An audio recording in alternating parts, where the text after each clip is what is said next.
All right. Well, thank you to everybody who can make this. I'm going to try and make this nice and quick and sweet. Just a quick presentation about some of the data we gathered. Sadly, with the coronavirus, some of the data won't be available for this presentation, but should be available by the time the RNA comes out, so it'll be included there. But for the rest of this, I will try to give a nice brief explanation and a little bit of data for you all to chew on. And then I have a couple other things about the upcoming year to explain what we'll be doing a little bit different this year. And there we go. All right, so first up, just simple population density. It's kind of intuitive. I think we all kind of know where the major metropolitan areas of Texas are, but it's always nice to have a little bit of graphic for that purpose.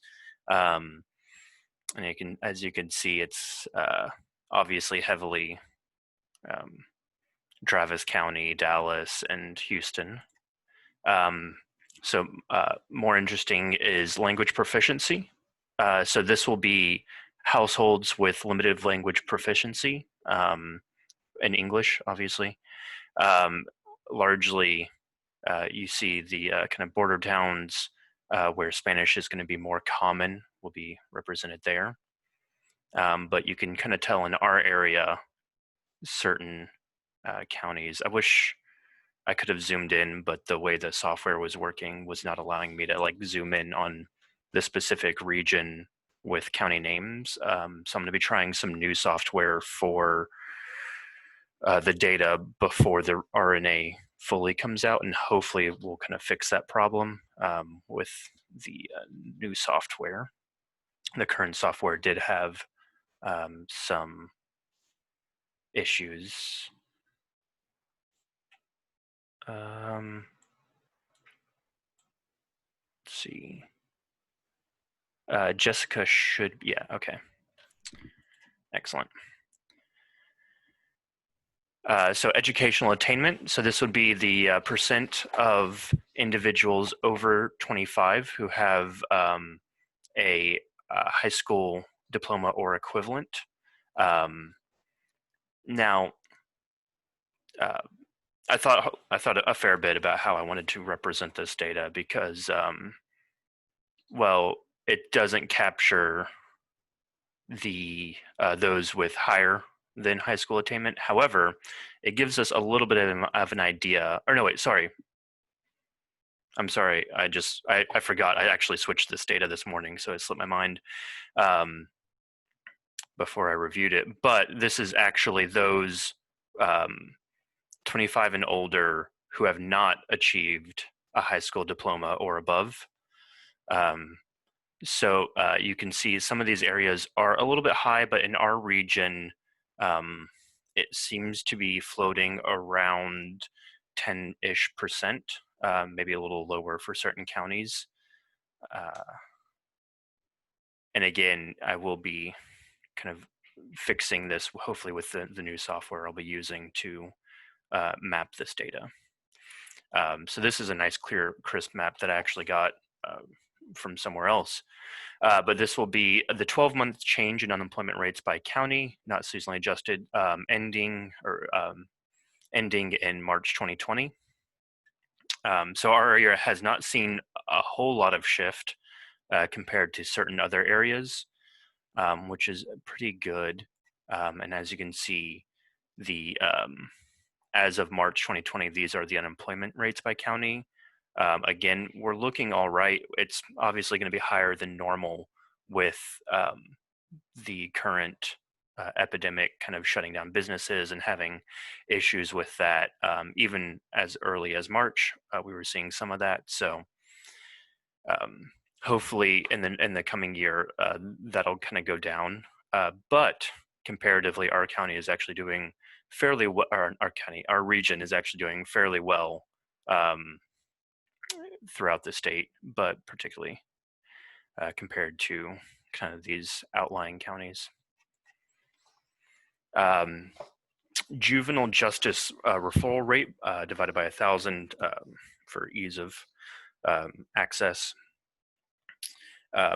Everyone that is over the region average, which is 20, is highlighted here. We can see Bastrop, Brazos, Caldwell, Hamilton, Hayes, Milam, McLennan, Limestone, and Lampasas are all notably higher than the region average, with Brazos, Caldwell, and McLennan being of particular note. Travis is just at the region average. And then, let's see. Oh, am I still sharing? No, it kind of cut off. Okay, I just saw that disappear. Let me. There you go. Okay.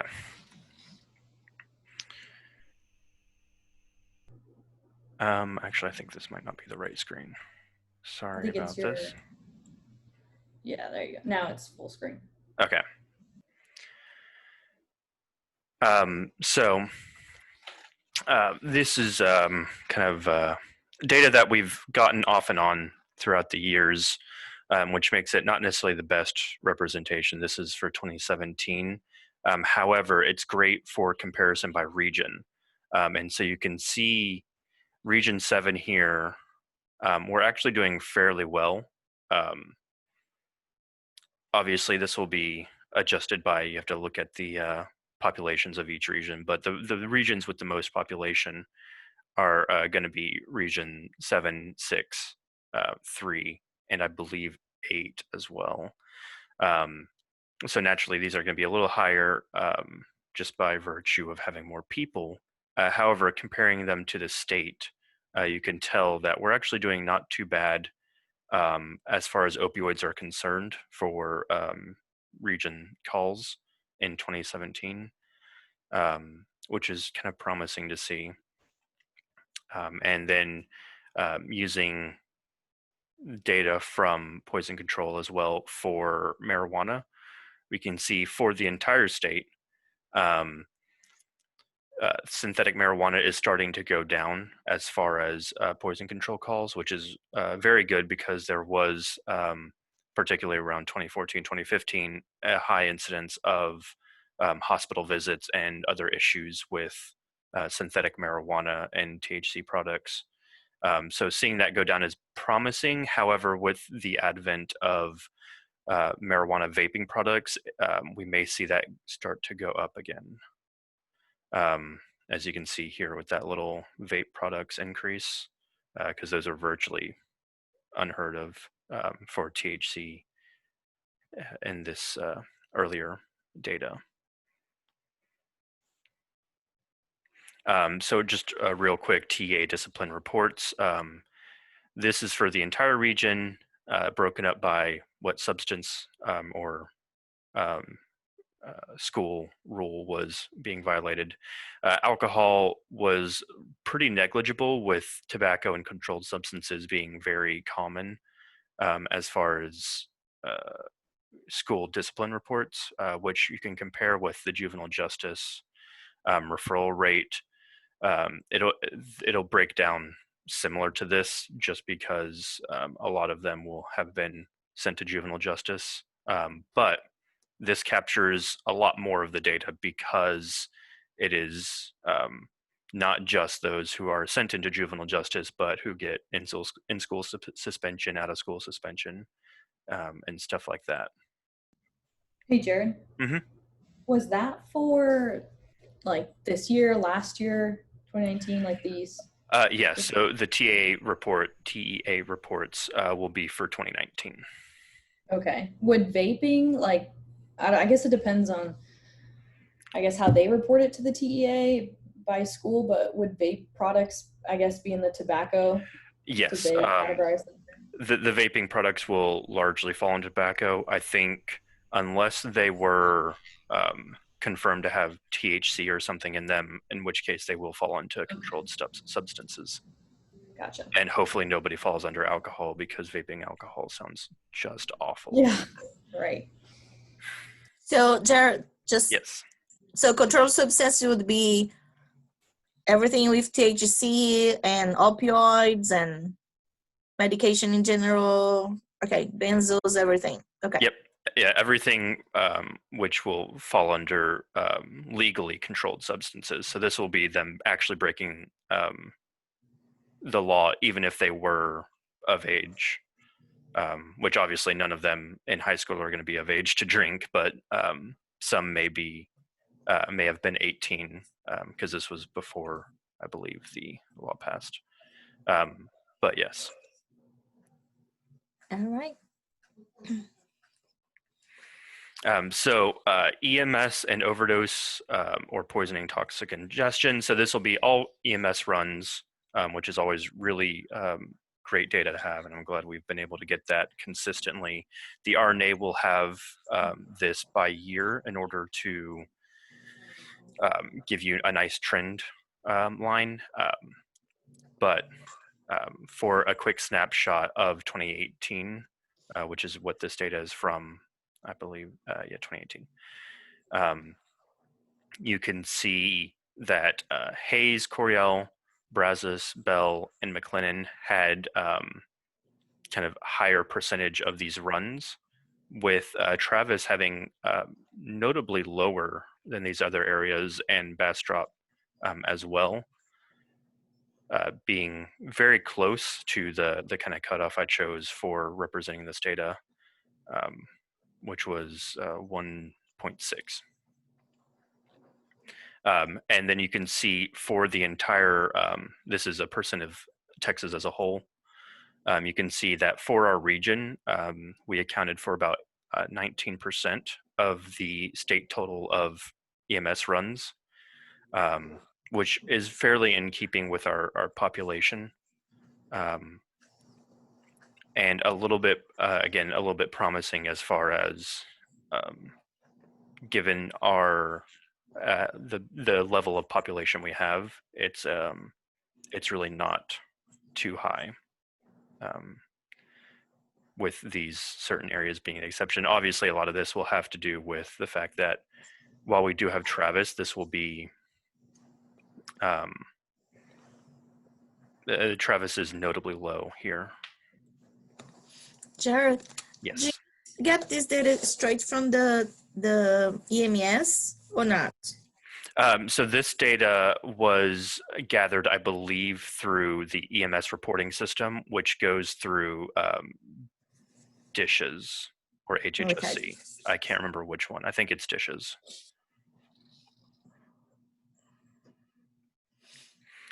And then the top substances for treatment by region, and we'll have this by year as well. So consistently, this has been alcohol, marijuana, and methamphetamine. The notable ones following the top three will be heroin and opioids combined, and then crack and cocaine combined. But yeah, pretty heavily people are seeking treatment for alcohol and marijuana, with amphetamine being fairly close to marijuana in terms of sheer commonality, which should not be a big surprise. I know a lot of people I've talked to who are doing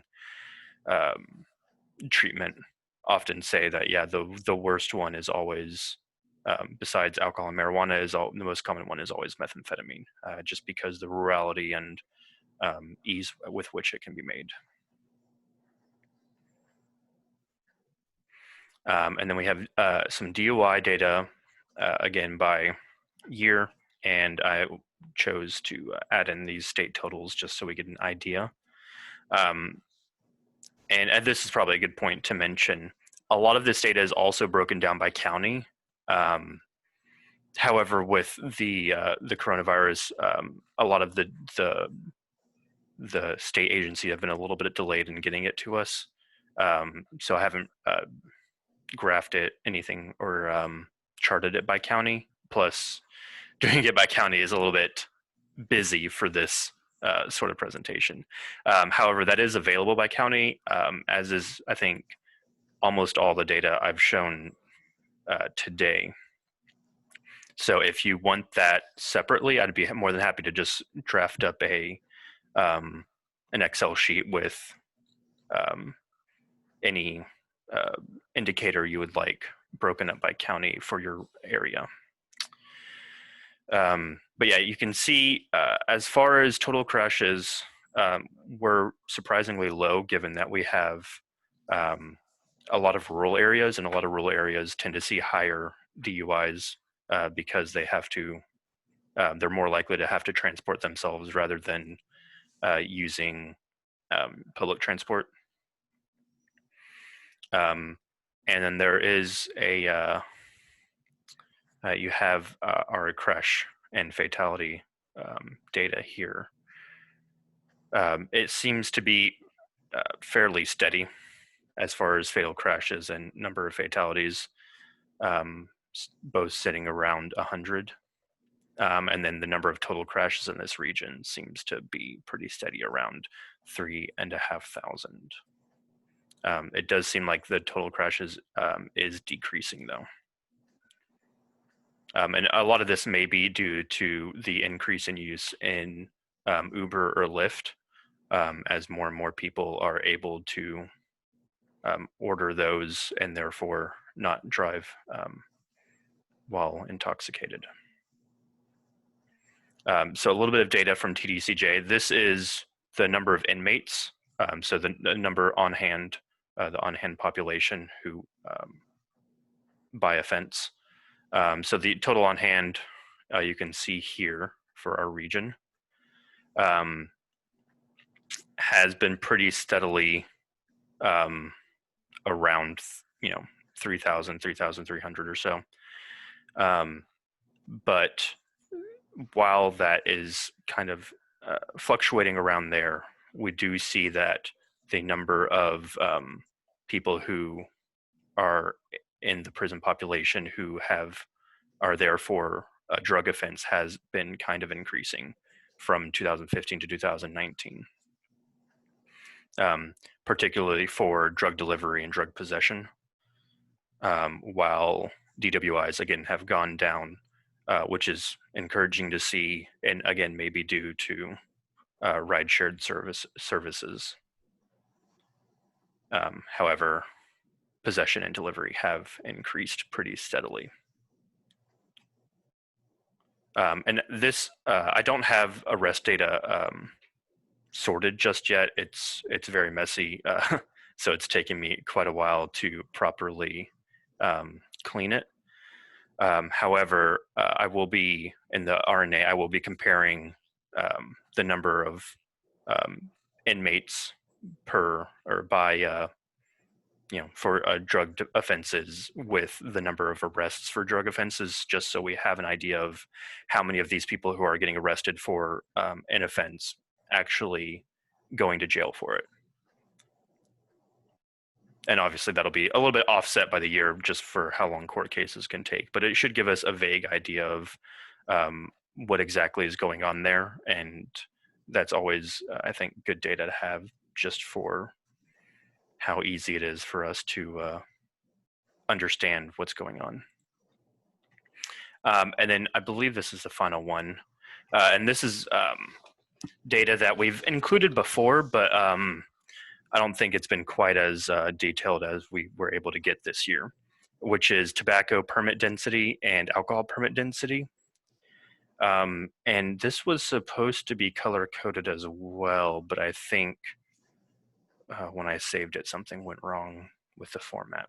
But we can see that obviously the more rural areas, San Saba, for example, will have certain disparity in that just because they have small populations. But we can see kind of for the more populous areas, for example, we can compare McLennan and Brazos and Travis County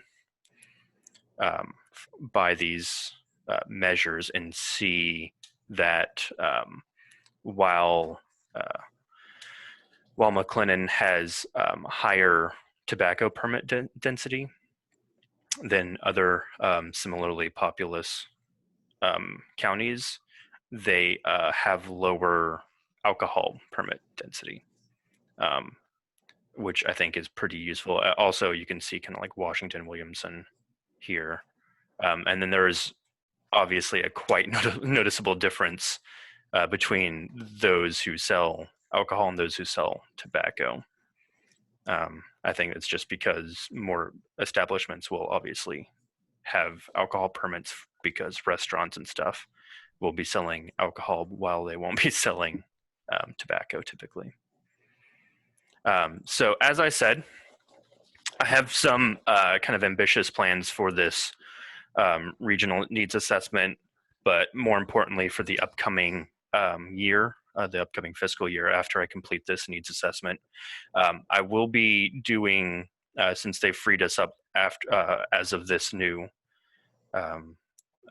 contract, we've been freed up to do analyses on data acquired by us. So this would be like all the data I just showed, as long as it's not data given to us by, for example, coalitions or somebody, we will be able to do analyses on it. That kind of allows us to do more, like, for example, regression or comparative analyses, which will be, can be quite interesting. For example, where is it?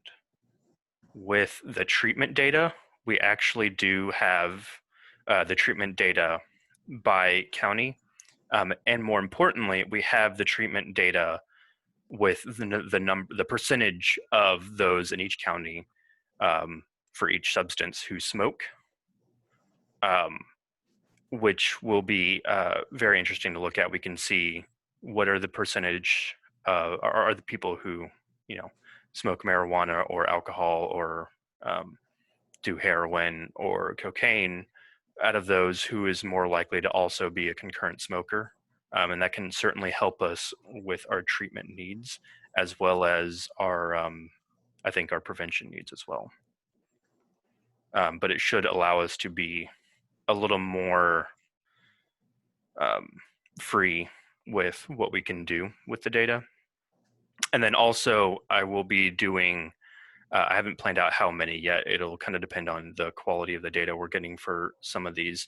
But I'll be doing kind of snapshots. I'm aiming for something just quick and easy for you to reference for data that may have not made it into the RNA just due to length constraints, or data that may be, I think, you know, needs a particular light shone on it for importance.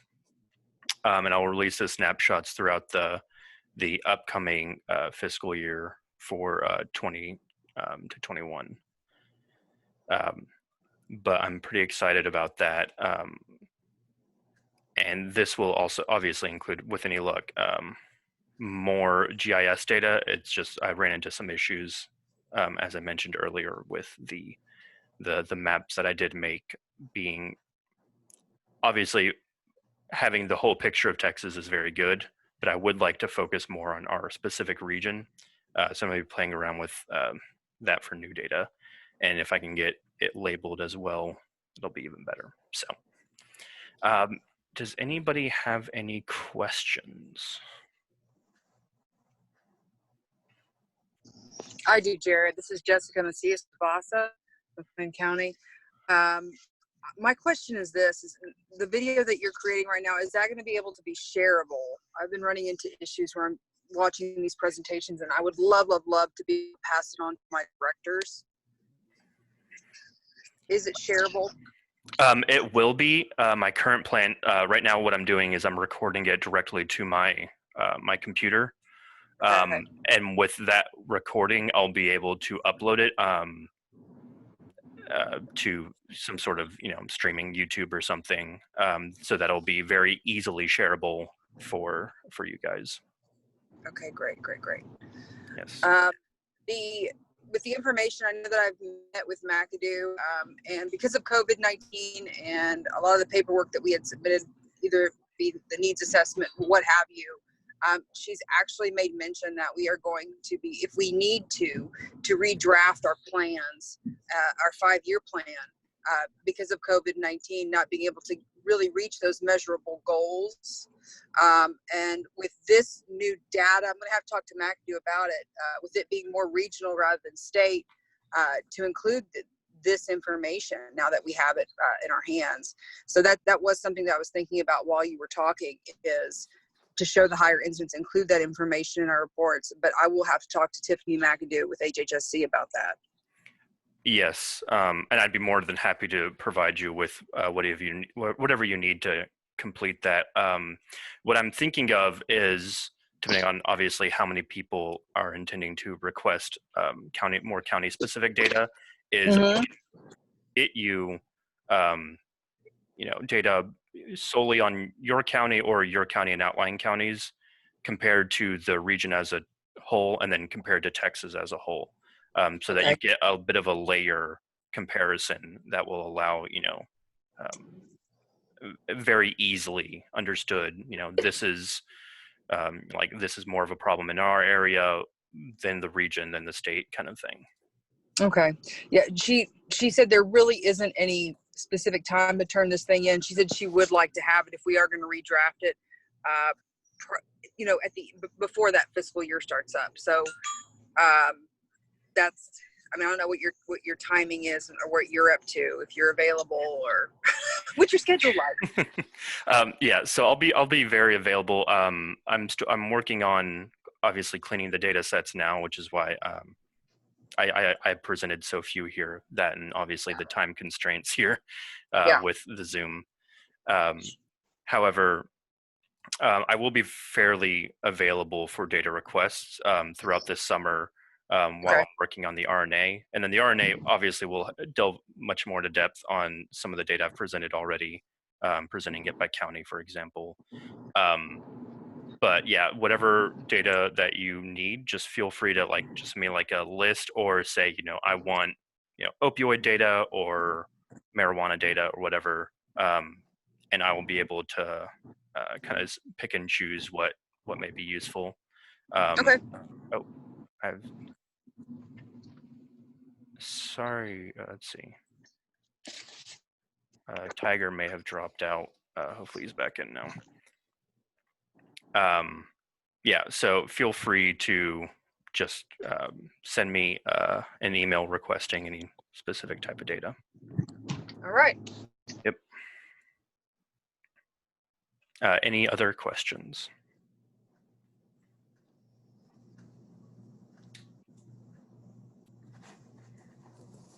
Jared, on these Poison Center calls, I remember that a few years ago when I called them, they have different data. Like if somebody just call and they just provide some quick education, they have one number, but if they send the person to, or if they tell the person to go to emergency room, then they have another number. Do you know anything about that, or can you give me information about these Poison Center calls numbers that you have? I can. Give me just 1 second to pull up the data notes for that specific data set. Sorry, I have to grab my laptop. My data is all over the place right now.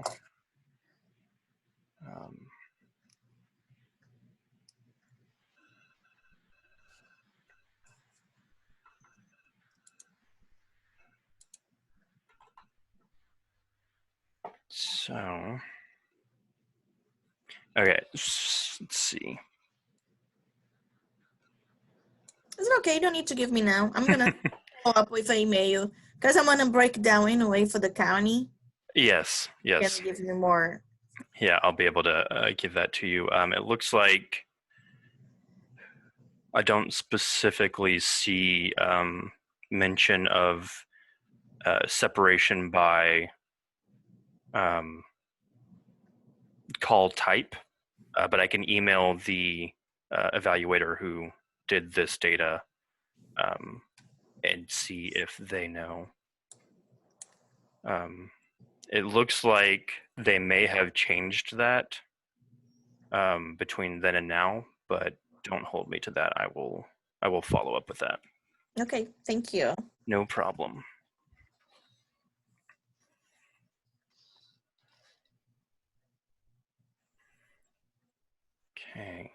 Let's see. So that's pretty much all I had planned. So if anybody has another question, feel free to ask me that now or just shoot me an email. And I do have a question yes. for you, Jared. One more. Are Hit you me. available? Do you feel comfortable in doing another presentation very similar to this for our coalition meeting in the future? Yes, I'd be more than happy to do a presentation like this, more focused on your area if that's what you'd like as well. Just let me know when. Exactly. Yeah. And I'll be good to go. Okay. All right, fantastic. All right, with that, let's bring this swiftly to a close so that the recording's not too long. Before we go, Before we Jared, do I just that, want to ask one thing. I know, Amber, this doesn't necessarily apply to you because your coalition's not HHSC funded, but did everyone get an email from TPT today providing an update as to when the 15-hour PST trainings will be next week? Yes. Okay, good. Yeah, Rosanna, we had some confusion on the Marta's one because Marta had just got a link for the afternoons, but we already clarified. So yeah. she sent the link and for morning and afternoons. Yeah, I noticed that too on the confirmation email. So I emailed Audrey and said, hey, it's only showing 3 of the modules that are in the afternoons and not the morning ones. So everyone who signed up for it should have gotten an email from her today stating all of the modules because I don't want anybody to miss out on the morning sessions. It should be the same. It should be the same link, but I just didn't want people to get confused that it was only 1 to 4 on Wednesday, Thursday, Friday. It's 9 a.m. to 4, I believe, every single day. I think it's Wednesday afternoon, Thursday, and Friday all day. Yes. 5 sessions. I just want to make sure everybody is there that needs to be there. That's good. All right, that was it. Jared? One last note. Yes, one last note. Thank you to everyone who got me their youth, their scores for the pre-test and post-test for their youth programs. I'm working on it. That since everybody kind of gave it to me slightly differently, that'll take just a bit, but it'll be in the RNA, so you can kind of see.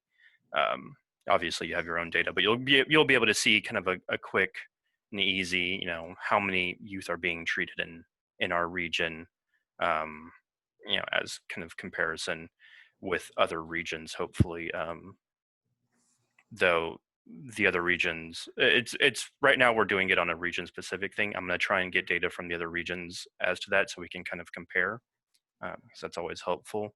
But we'll see based on how the other regions are doing this.